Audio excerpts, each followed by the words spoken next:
Yo quiero compartir con ustedes unas líneas de un incidente que tuvo Pablo en su vida misionera y que imagino que a los misioneros no les gusta para nada que esto pase, pero a Pablo le pasó y a muchos misioneros les pasa.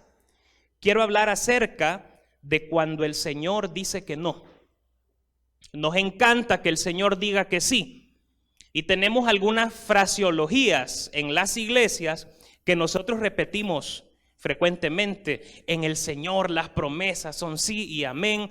Tú solo cree, recibe tu milagro, abraza tu milagro, créele al Señor. Pero ¿qué tal cuando el Señor dice no?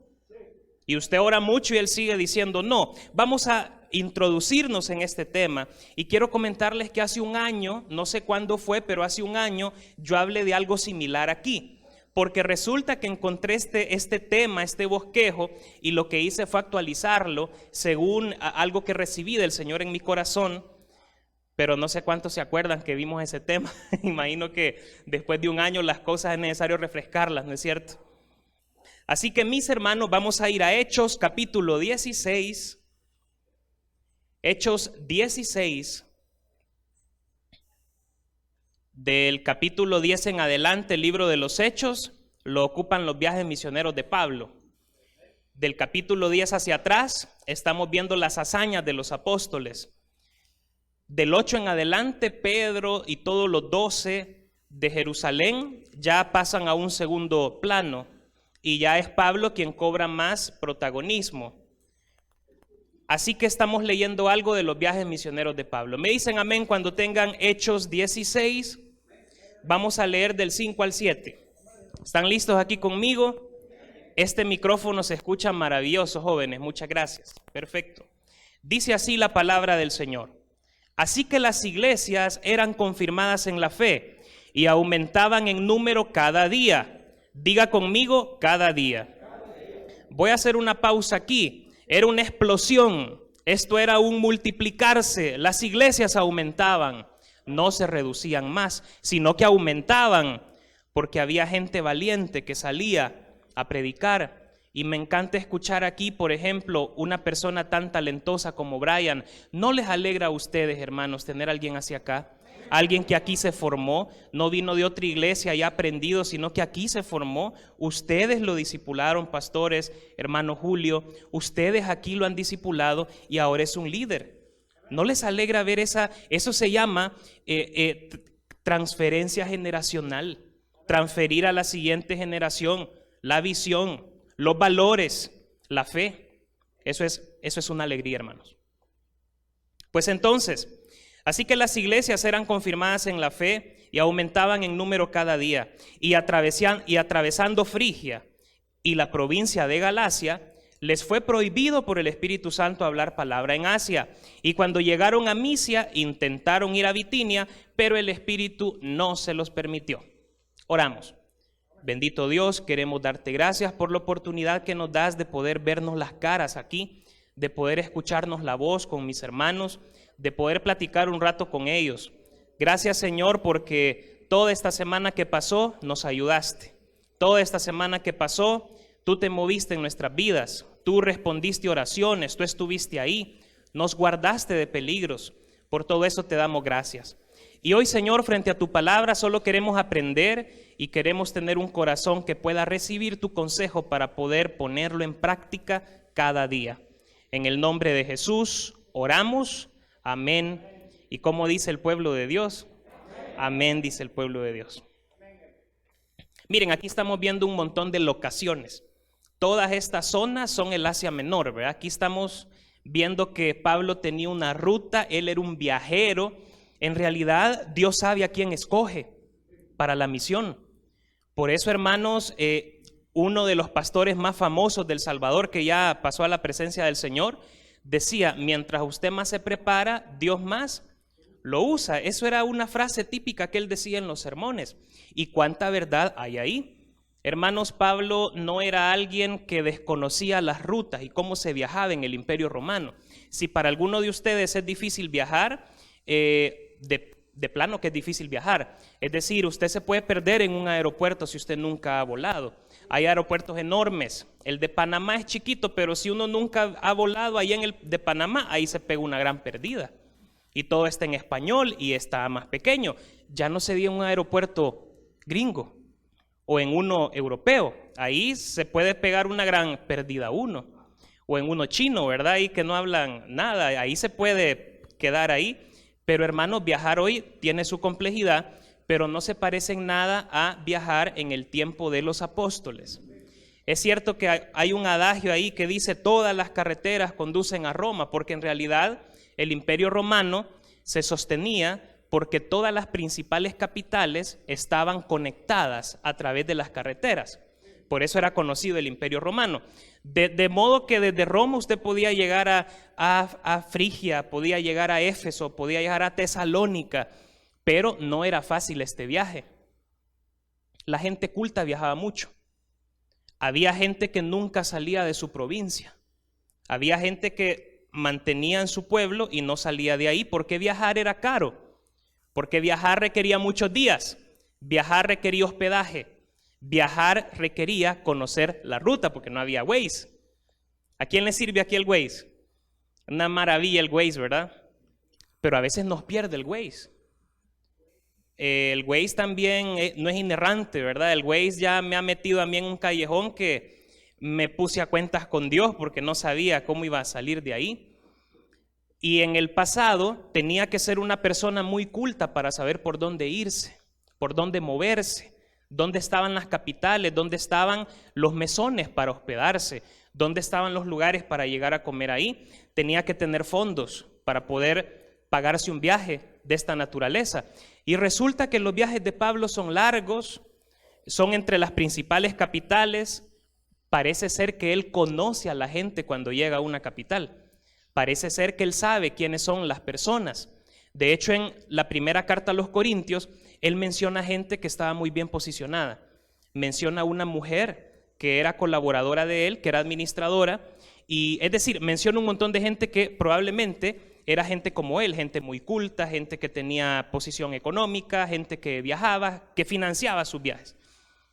La cosa, hermanos, es que aquí lo que estamos viendo nosotros es un itinerario. Diga conmigo itinerario. Y el itinerario es una programación de los destinos que yo voy a seguir. Y resulta que aquí estamos viendo que Pablo ya tenía su itinerario.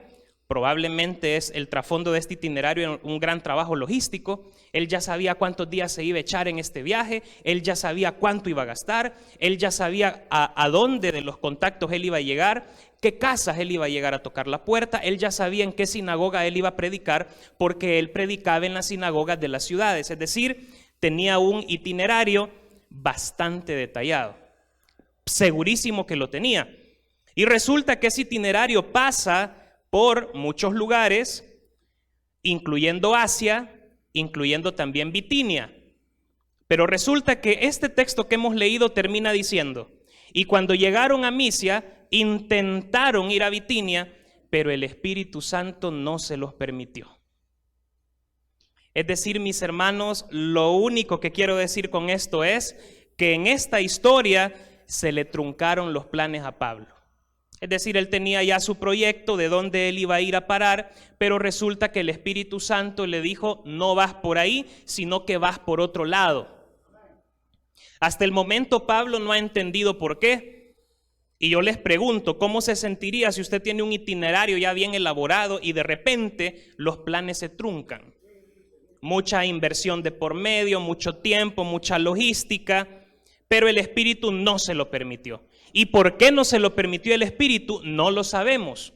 No nos dice que en Bitinia le esperaban peligros, o que en Bitinia no iban a escucharlo los hombres de Bitinia, o que simplemente no nos da una razón. Solo dice que el Espíritu Santo no le permitió al equipo misionero ir a esa zona. Es como que estemos preparando una salida evangelística y de repente el día que nosotros estamos preparados cae una gran tormenta.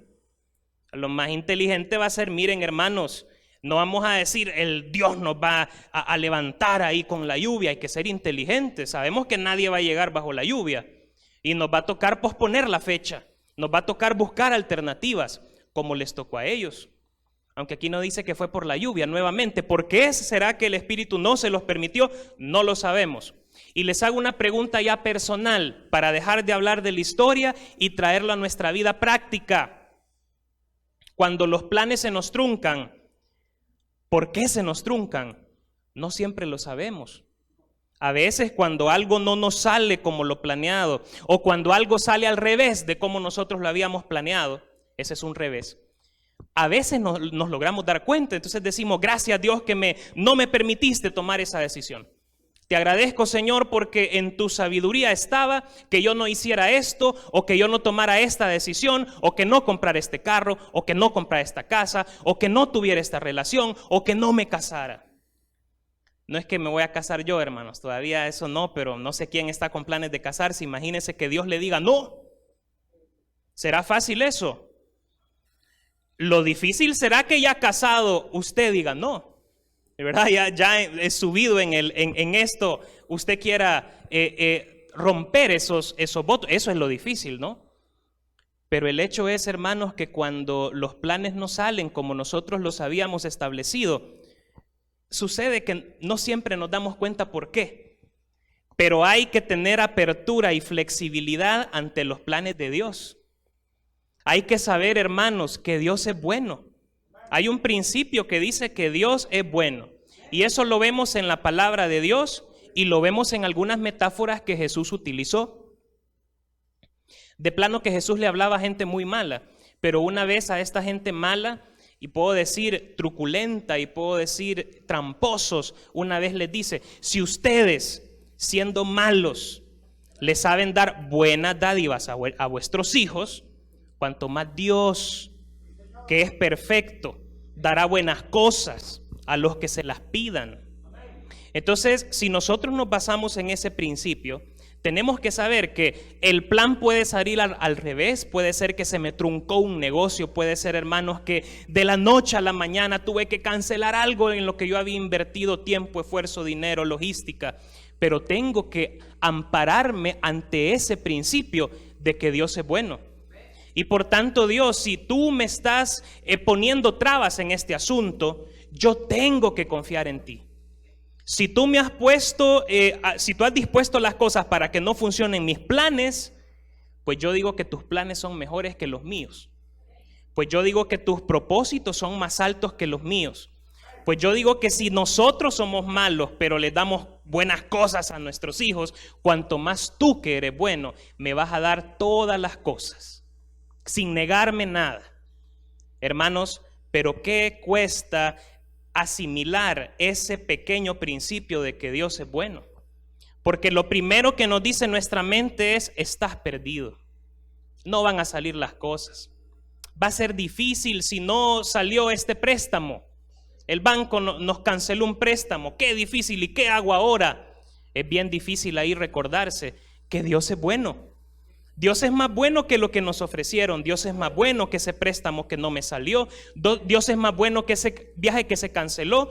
Dios es más bueno que todos esos planes que teníamos nosotros y que no se pudieron cumplir por una razón que no sabemos, hermanos. Porque muchas veces Dios, en su infinita sabiduría, mantiene las cosas como misterio. El misterio de Dios significa que yo no puedo penetrar en la mente de Dios. El misterio de Dios significa que yo tengo que estar abierto a cómo Dios obra en el mundo, no siempre entendiéndolo. Es que a Dios no siempre se le va a entender. Dios es misterio. Si yo quisiera, hermanos, entender a Dios, no cupiera eso en mi cerebro. Aunque seamos nosotros los seres que tienen el cerebro más desarrollado y que tienen un cerebro sorprendentemente milagroso, portentoso, como lo tenemos los seres humanos, no podríamos entender la sabiduría de Dios ni por qué Él obra como obra. A eso se le llama misterio. ¿A qué se le llama misterio? A que aunque nosotros seamos muy inteligentes, jamás llegaremos a comprender por qué Dios hace las cosas que hace. Pero podemos descansar en el principio de Dios, que Él es bueno y que no importa las cosas como Dios las esté haciendo hoy por hoy, sabemos que va a redundar en nuestro beneficio. Va a ser bueno para nosotros, porque sus planes son buenos perfectos y agradables. Y también dice la palabra de Dios que la riqueza que Dios da no añade tristeza.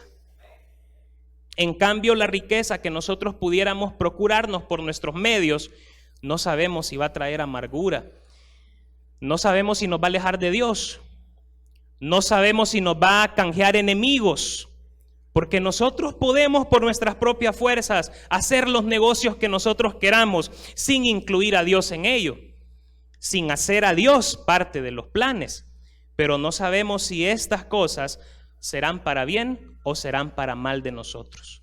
No todo proyecto es bueno, sobre todo cuando no hemos invitado a Dios que sea parte de lo que sea que estamos haciendo. No sabemos si va a resultar en nuestro beneficio. Por muy bien que se vea, no lo sabemos, hermanos. Pues miren, hermanos, Dios en la Biblia muchas veces le cambió los planes a las personas. Aquí se los cambió al equipo misionero de Pablo, pero no fue la primera vez que el Señor le cambió los planes. De hecho, si nosotros leemos Gálatas 4:13, voy a invitarles a que veamos Gálatas, correcto. Vamos a ver que aquí vemos otra ocasión en la cual Dios cambia los planes del equipo misionero. 4:13. Y esto que vamos a leer ha generado mucha especulación acerca de cuál es la enfermedad que Pablo menciona acá. Creo que ya lo hemos tocado nosotros en algún momento. Y dice así, Gálatas 4:13, pero vosotros sabéis que a causa de una enfermedad del cuerpo os anuncié el evangelio al principio. Ahora, pongámosle una pausa ahí y si usted quiere lee completo el contexto, pero Pablo está haciendo una remembranza de cómo llegó a la iglesia de Galacia y resulta que él no tenía planeado ir ahí. Resulta que a causa de una enfermedad él tuvo que desviarse ahí, buscando la asistencia. Llegando a Galacia, él predicó y se levantó una de las iglesias más fuertes del Asia. Nuevamente no era parte de sus planes, pero Dios lo movió para allá. Mis hermanos, Dios nos mueve. Él nos cambia los itinerarios, los planes. Él decide dónde nosotros vamos a estar o dejar de estar. Yo quiero preguntarles cuántas veces el Señor te ha cambiado los planes. Piénsalo. ¿Cuántas veces el Señor te frustró un plan o un proyecto? ¿Cómo te sentiste? ¿Lograste comprender por qué Dios lo hizo? ¿Lograste comprender por qué o qué lección el Señor quería enseñarte a través de eso? Y cuando los resultados fueron adversos, ¿lograste buscar a Dios? ¿Te conectaste con el Señor? Hermanos, los pensamientos de Dios son más altos que nuestros pensamientos. Y quiero leerles Isaías 55:9, se los voy a leer yo. Como son más altos los cielos que la tierra, así son mis caminos más altos que vuestros caminos, y mis pensamientos más que vuestros pensamientos. Cuando el profeta dice esto, están pensando en la tragedia del pueblo hebreo. Están pensando que el pueblo hebreo pasó de ser una monarquía y tener muchos bienes. Y durante el reinado de David y Salomón, todo lo que nosotros hemos leído de grandes cosas, y cómo fue que cayó en la ruina, que fueron destruidos, que fueron humillados y que el país fue deshecho. Entonces, muchos le dieron la espalda a Dios, incluso siguieron los dioses babilonios, porque bajo aquella mentalidad era que si un pueblo conquista al otro, en realidad son los dioses de ese pueblo que están conquistando a otro pueblo. Entonces, cuando cae Jerusalén, el reino del sur, muchos pensaban, significa esto que los dioses babilonios son más grandes que el Dios de nosotros, de nuestros padres. Y en consecuencia muchos comenzaron a seguir a los dioses babilonios. Otros, en cambio, comenzaron a cuestionar a Dios. ¿Cómo es posible que el pueblo de la alianza tuviera que pasar por estos sinsabores de la historia? Y entonces Dios les da esta respuesta a través del profeta. Así como son más altos los cielos que la tierra, mis caminos son más altos que vuestros caminos. No pretendamos siempre que vamos a comprender por qué las cosas salen como salen en la vida de los hijos de Dios. Hermanos, nosotros, creo que ya lo he dicho en algún momento, estamos viviendo una época de bonanza donde predicar es prestigioso. Es decir, usted dice que va a una iglesia protestante y la gente lo felicita a usted. Tenemos mucha credibilidad. De hecho, según una encuesta de la UCA, y que ni siquiera es una institución protestante, en la encuesta de la UCA sale la iglesia evangélica como las organizaciones que mayor credibilidad tienen a nivel nacional. Y por debajo están todos los políticos. Y la iglesia evangélica tiene mucha credibilidad. Pero ¿qué tal si viniera una persecución sobre la iglesia evangélica? ¿Qué tal si en algún momento algunas políticas gubernamentales, y no estoy hablando de este gobierno, porque nosotros sabemos que cualquier gobierno es un poder de este mundo y no tiene por qué estar aliado con la iglesia, ni tiene por qué hacerle un favor a la iglesia? ¿Qué tal si uno de los poderes de este mundo decidiera tener una persecución contra la iglesia?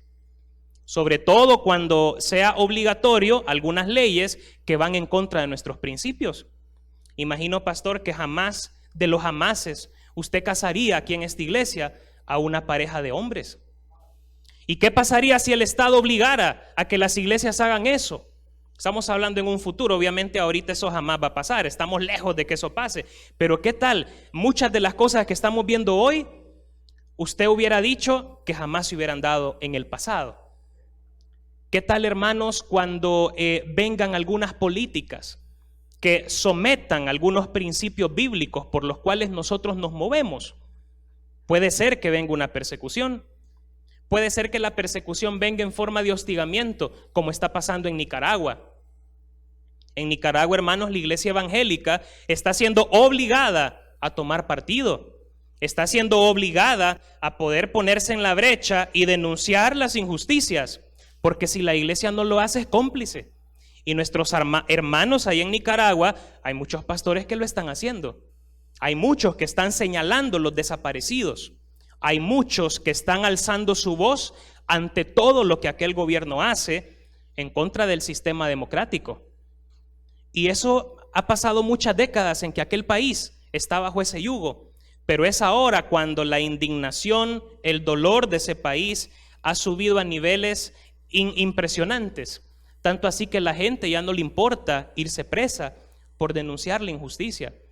Hermanos, nosotros no estamos viviendo una coyuntura así, pero es diferente ser iglesia evangélica acá que serla en Nicaragua. ¿Qué tal si nosotros como iglesia tuviéramos que atravesar un tiempo así? Obviamente, hermanos, eso no es algo bonito lo que estoy diciendo yo. Pero como iglesia de Dios debemos estar preparados a ser partidarios siempre de la verdad. La verdad es nuestro escudo, la palabra de Dios es nuestra espada. La iglesia a lo largo de los siglos siempre se ha opuesto a todas aquellas cosas que se presentan bajo la forma de la injusticia. Siempre, en todo momento. Y nosotros no somos la excepción.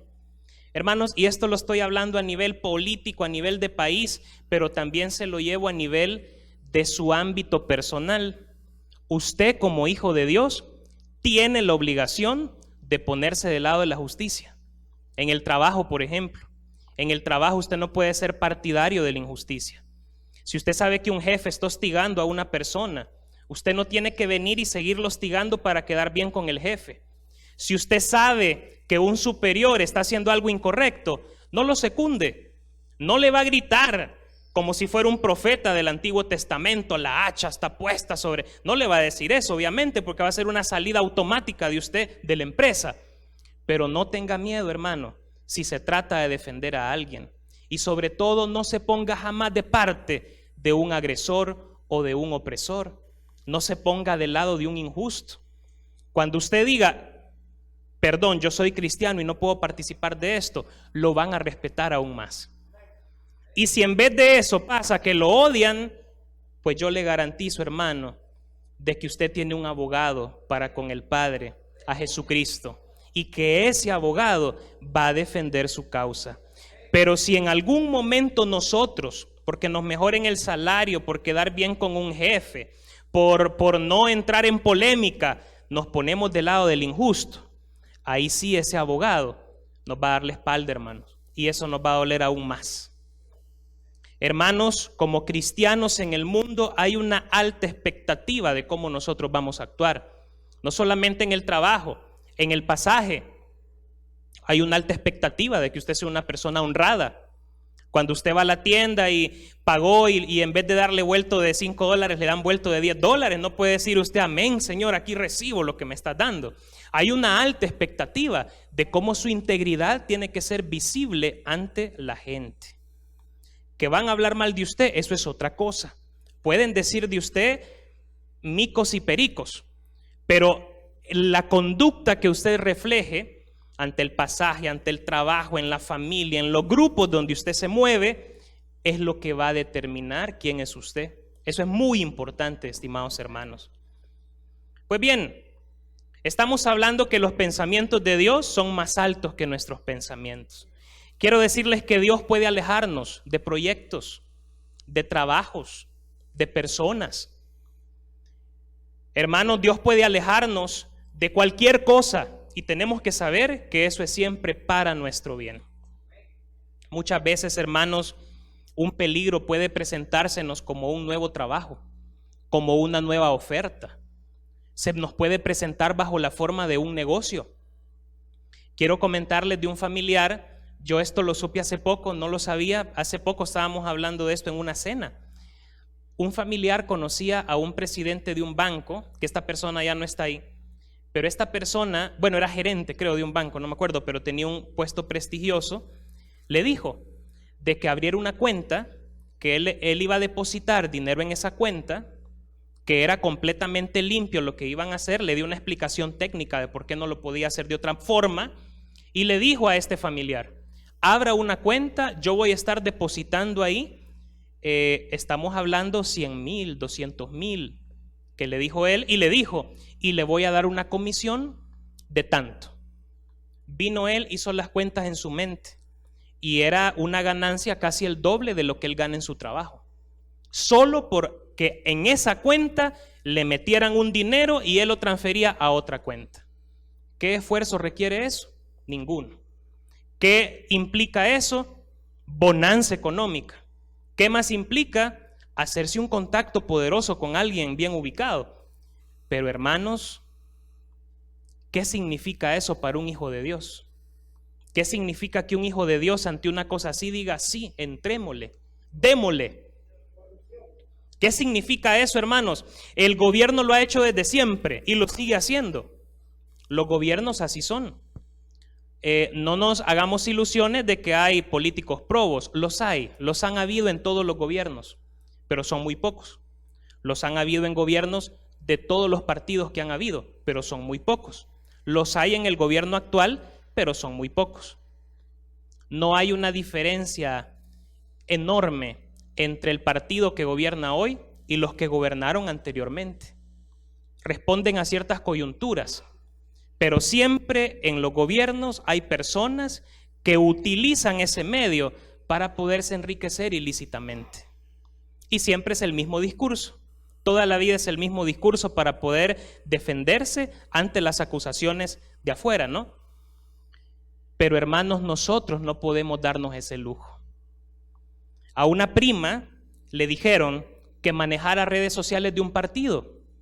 Y le dijeron de que por manejar las redes sociales de ese partido, ella iba a tener muchas cuentas, muchos perfiles de Facebook. Y ella se tenía que dedicar a desacreditar comentarios, a generar chambres en las redes sociales, a poner malos comentarios, a defender al partido que la estaba contratando. Es decir, ella iba a manejar una cantidad de perfiles en redes sociales para hacer el trabajo sucio de un partido. Por eso cuando ustedes oigan de que no, eso es mentira, de los troles, de que no es cierto, les pagan más de $200 a los jóvenes desempleados para que ellos puedan manejar muchos perfiles en redes sociales. Hermanos, ¿qué tal un cristiano haciendo eso? ¿Qué tal un cristiano poniéndose del lado de la injusticia? ¿Qué tal un cristiano defendiendo la injusticia? Solamente porque en su mente es reproductor de un discurso de un partido político. Necesitamos nosotros ponernos firmes en lo que significa ser un hijo de Dios y sobre todo lo que significa ser un ciudadano de bien, un ciudadano intelectual, un ciudadano que lee los editoriales, un ciudadano que investiga, Un ciudadano que no reproduce programáticamente discursos que escuchen los medios de comunicación, ni de izquierda, ni de derecha, ni de centro, sino que tenemos que ser verdaderamente hijos de Dios, cumpliendo una función profética en nuestro país. Pero hermanos, qué doloroso es que sale hablando ahí el obispo, sale hablando el padre ahí, dando una gran cátedra, y los pastores muchas veces no salen. ¿Y por qué no salen? Porque a veces no leemos y se entiende que el evangélico no lee. Y por eso es que no se le da cabida al evangélico, y siempre que se pide una opinión es a la iglesia católica que se busque, es el arzobispo que está ahí, o es un prelado de la iglesia que está ahí dando sus grandes cátedras y sus opiniones. Pero nosotros, hermanos, tenemos que hacer presencia en el país, tenemos que demostrar a la gente que pensamos, tenemos que demostrar que somos críticos, tenemos que demostrar que no nos tragamos todo lo que escuchamos. Amén, hermanos. Pues bien, mis queridos hermanos, avanzo en este tema. Estábamos diciendo cómo Dios a veces trastorna nuestros planes, pero que tenemos que ampararnos al principio que Dios es bueno, y que si Dios cambia mis planes es porque Él me quiere dar algo mejor. Ya hemos escuchado la frase, Dios quita lo bueno para darnos lo mejor. Dígame por favor en qué versículo aparece eso. No es un texto, hermano, estaba bromeando. Es que a veces tenemos algunas frases que Dios, ¿cómo es que dice? A Dios rogando y con el mazo dando. Caminos torcidos, predicador, predícate a ti mismo. No son malas las frases, pero no es que están en la Biblia. Pero esta frase, Dios quita lo bueno para dar lo mejor, yo la he visto en algunos buses. Y yo creo que es bíblica. Y yo creo que encierra un principio bíblico. Y ese principio es que lo que Dios te va a dar siempre es mejor. Siempre supera las expectativas. Siempre va más allá de lo que yo pensaba que iba a ser bueno para mí. Dios siempre me supera. Hermanos, Mateo 7, del 7 al 11, dice así. Mateo 7, del 7 al 11. Y esto lo voy a leer yo. Mateo 7, del 7 al 11. Pedid y se os dará, buscad y hallaréis, llamad y se os abrirá, porque todo aquel que pide recibe, y el que busca halla, y al que llama se le abrirá. ¿Qué hombre hay de vosotros que si su hijo le pide pan, le dará una piedra? ¿O si le pide un pescado, le dará una serpiente? Pues si vosotros siendo malos sabéis dar buenas dádivas a vuestros hijos, cuanto más vuestro Padre que está en los cielos dará buenas cosas a los que se las pidan. Se trata de confiar en Él. Pero hay una advertencia aquí. Pedid y se os dará, buscad y hallaréis. Tampoco significa que esto va a ser orientado por mis antojos. O sea, no es que Dios te está diciendo aquí hay un cheque en blanco para que pidas lo que se te antoja. Él ya nos enseñó cómo se ora. ¿Y cómo fue la oración de Jesús? Padre nuestro que estás en el cielo, santificado sea tu nombre, venga tu reino. ¿Qué más dice? Hágase tu voluntad, así en el cielo como en la tierra. Es decir, cuando Jesús dice pedid y se os dará, no está diciendo que esa petición va a ser orientada por mis caprichos del momento, o por mis apetitos del momento, o por lo que yo quiero que salga en mi vida, sino que cuando dice pedid, se refiere a esa oración. ¿Cómo pedimos los cristianos? Señor, hágase tu voluntad. Señor, muéstrame qué es lo que tú quieres para mí en este proyecto. Señor, ábreme puertas laborales donde tú quieres que yo sea de bendición. Señor, muéstrame dónde yo puedo ser de bendición. Muéstrame cuál es el trabajo que es conforme tu corazón. Ayúdame a tocar la puerta correcta.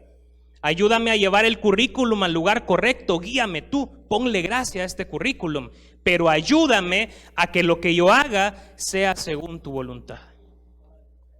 Pero a veces en el cristianismo moderno se ha metido un hedonismo medio peligroso. Hedonismo es digamos, la actitud del placer, de buscar el placer, de buscar mi ego. Y entonces hay un montón de fórmulas que se escuchan por ahí.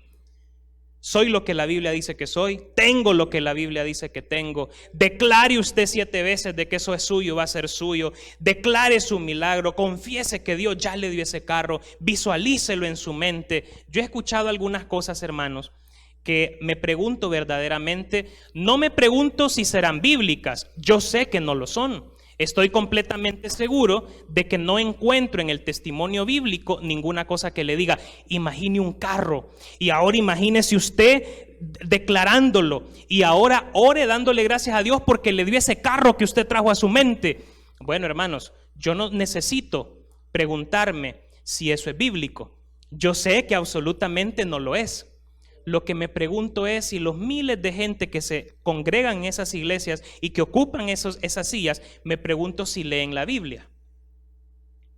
No me pregunto si el que está predicando eso lee la Biblia, yo sé que no. No me pregunto si el que está predicando una cosa así ora, yo sé que no. No me pregunto por lo mínimo, ¿será que hay algo en eso de una doctrina? No, yo sé que no. Lo que me pregunto es por la gente, por esos miles de personas que llegan ahí y que dicen amén y se imaginan el carro y declaran de que ese carro ya es de ellos. Hermanos, no está mal añorar las buenas cosas, porque el Señor dice que nos dará buenas cosas a los que las pidamos. Lo malo es que nuestra oración gire alrededor de un materialismo engañoso por los predicadores de la prosperidad que ya no hablan de pecado y de santidad, sino que solo hablan de chunches, casas, carros, vestidos, cosas buenas, viajes, Dios te quiere dar viaje, orame porque Dios te va a dar un viaje. ¿Y dónde quedan los temas fundamentales del compromiso cristiano? ¿Dónde queda el tema del discipulado, de la perseverancia? ¿Dónde queda el tema de salir al encuentro del prójimo? ¿Dónde queda el tema de buscar a Dios de mañana? ¿Dónde queda el tema de mañana te buscaré? Como se dijo aquí hace un momento, no dice la Biblia imagina y trae en la mente y reclámalo como que ya es tuyo. Eso más que todo es una disciplina que se llama ley de atracción, que surgió ahí en un libro que se llama así, El secreto del éxito, creo que se llama, de una autora que saca muchas ideas de la espiritualidad oriental y que entonces enseña que si usted se visualiza algo y se lo mentaliza, usted lo puede atraer con la mente. Entonces dice la autora de que si usted se visualiza en una buena casa y hace ciertos ejercicios mentales, poco a poco usted estará trayendo ese éxito a su vida. Mucha gente compró esos libros y lo leyeron, incluyendo también predicadores que querían aplicar esos principios a la fe. Y les pareció que en la Biblia encontraban algunas evidencias de ello. Por ejemplo, en la lengua está el poder de la vida y de la muerte. Y entonces de ahí sacan de que cualquier cosa que yo declare con la boca, entonces va a ocurrir. Y hermanos, aquí surgen tergiversaciones como aquellos que se creen tan poderosos que ordenan al Espíritu Santo a que se mueva. Y le dicen, muévete, tócalo. Y ordenan al Espíritu Santo a que haga según los azares de su boca, según los caprichos de su corazón, según lo que sus poderosas palabras hablan en esos momentos, cuando la Biblia no está diciendo eso, sino que lo que está diciendo los proverbios es que cuando tú estás frente a un rey, tengas mucho cuidado al hablar, porque si tú dices algo que sea imprudente, el rey te mata, si lo ven en contexto, o si tú dices algo que sea muy prudente, el rey te puede exaltar. Entonces en la boca está el poder de la vida y de la muerte, y lo que quiere decir ese texto es de que con nuestra boca nosotros podemos construirnos un futuro brillante, o podemos botarnos todas las oportunidades si somos imprudentes al hablar. Pero no está hablando de metafísica, no está hablando de que declare ahorita y los cielos se abren porque yo lo declaro, porque yo soy el siervo de Dios y yo declaro que viene bendición y declaro que se abre. Bueno, hermanos, es bueno el deseo, es bueno pedirle al Señor, Señor, bendice a tu pueblo. Señor, abre las ventanas de los cielos para bendecir a tu pueblo. Pero no puedo yo hablarle a Dios como si fuera un empleado a mis órdenes, como que si Él tiene que obedecer a lo que dice mi boca y no al revés, yo obedecer a lo que dice la boca de Él. Y es aquí, hermanos, donde estamos un poco alrevesados en el cristianismo hoy, y donde tenemos que apegarnos nuevamente al estricto principio bíblico de que cuando se ora se le dice, venga tu reino, hágase tu voluntad, así en el cielo como en la tierra. Y muchas veces esa voluntad que yo estoy clamando que venga a mí, no es la que yo quiero, ni el plan que yo tengo, ni la ruta que yo quería seguir. Pero sin lugar a dudas, el plan de Dios es mejor que el plan que yo me he trazado. Queridos hermanos, yo quiero ir cerrando este tiempo dándoles una buena noticia, una excelente noticia. Si tú estás experimentando el no de Dios en cualquier área de tu vida, en cualquier proyecto, en cualquier plan, déjame decirte que tú eres afortunado y bendecido. Déjame decirte de que con Dios siempre hay algo especial para nosotros. Y nuestra oración tiene que ser: Señor, te invitamos a cambiar nuestros planes, si tú quieres, pero que se cumpla tu propósito en nuestras vidas. Te invitamos a lo que yo estoy planeando, y si tú quieres, cámbialo completamente. Eso sí, yo quiero que se cumpla tu plan, porque tu plan es bueno, perfecto y agradable. ¿Les parece si oramos así ahorita al Señor? ¿Les parece si le hacemos esa invitación a Dios en estos momentos? Bendito Señor, gracias Dios, porque tú has trazado para nosotros un plan bueno, perfecto y agradable. Gracias por los de mis hermanos que en estos momentos están caminando en ese plan, y tú les has dicho que sí, porque en tu corazón y tu voluntad tú has querido que ellos emprendan ese proyecto, que ellos tomen cualquier decisión que estén tomando en su vida. Pero gracias también por aquellos a los que les has dicho que no. Señor, todos los que estamos aquí queremos escuchar tu voz. Y queremos pedirte, Señor, que se cumplen en nosotros, no nuestros planes, no nuestros propósitos,